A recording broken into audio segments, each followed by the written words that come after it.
Welcome to Softtouch training video number 3. We're going to cover the order function buttons. Go ahead and start a table here. The order function buttons are across the bottom here. You'll notice that they change as we go along here. I'm just going to start an order. Put 2 seats on it. Click next seat. Click on the drink. Salad, and send it. When we go back in here, we have our order function buttons here that I'm going to go one by one. Go on here on the bottom will always move you back a step. So if we go into, say, starters here, and I just want to go back one screen, we hit go on, and it'll always move you back one, no matter where you're at. Cancel will back us out of the order. So if I click cancel, it doesn't actually cancel the order, it just cancels us going into that check. Assign name, allow us to put a name on the check. Hit enter. Check adjust. This will adjust the total amount of the check. If we click here, see that you have many different options down here, from coupons, combo items.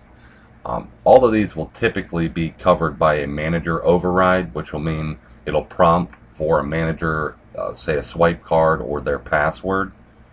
Right now I'm just going to put a 10% discount on the whole check. You can also click on that discount and remove it if you want to as well. Yes. You have your cash out button, which we've covered before. That'll bring you to the cash out screen. The print check, if you click on this, will print your check to where you can go present it to your table. The send button will send the order to the kitchen. Your hold fire items here.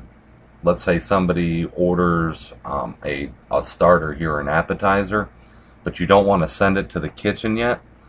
What you can actually do here is you can highlight this item and say hold this item. So what happens is it'll mark it as a hold here, and when you hit send, it won't actually send it to the kitchen. We'll go ahead and do that. When we go back into the check here, you notice it still says hold. We can highlight that item again, click on the hold fire item button, and now when we click send, it'll actually send that back to the kitchen whenever you're ready for that order to begin being made. Hit send again, back in here, and now it's been sent. Void order will void the whole order. That'll also need a manager override. We click this down arrow here. You've got a void waste. What that will actually do will denominate it as a waste rather than you just took it off of the order. Maybe the food was made wrong or put in wrong, something of that, and it actually went to the kitchen and was made. This reorder first order button, whatever it was that you first rang in, it'll reorder it. I'm going to go ahead and click that.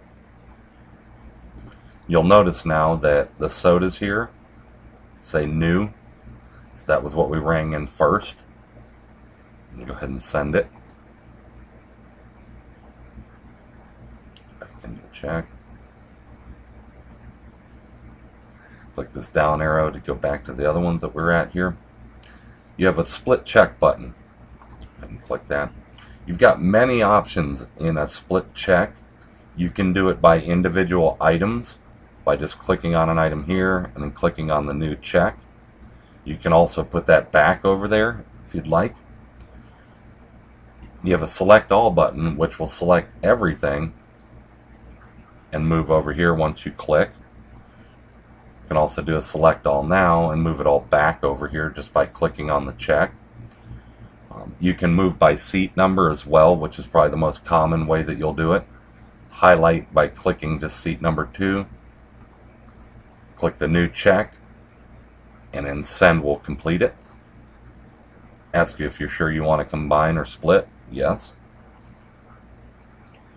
And you'll notice here now on this bubble that it's denominating that we have 2 checks on this table. So now when we click on it, it's going to show us both of those checks. So we can actually come in here now, click on this check, I'm going to cash it out. $40 cash. Hit OK. And as you can see now, we don't have the number 2 there. I'm going to click on there. We could cash this out. We can add more to it. I'm just going to add a dessert here. Send it. Back in there. We have a change ownership button. The system will not allow you to close out your shift if you still have a check or table that you've started. So if you were to have to move this to another server or another employee, you could actually click on this, and anybody that's clocked in, you can then assign that to them.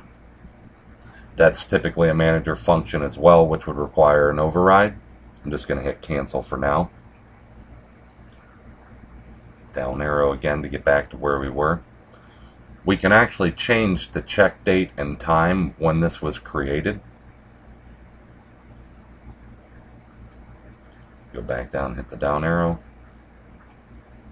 We have a guest count, so if we wanted to change how many people were on this, we could actually hit 1.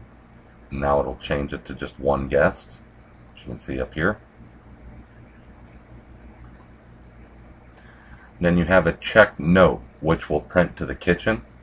So if you just wanted a little side note or something like that on here, has to go order, things of that nature that you want to go back to the kitchen, you could do that as well.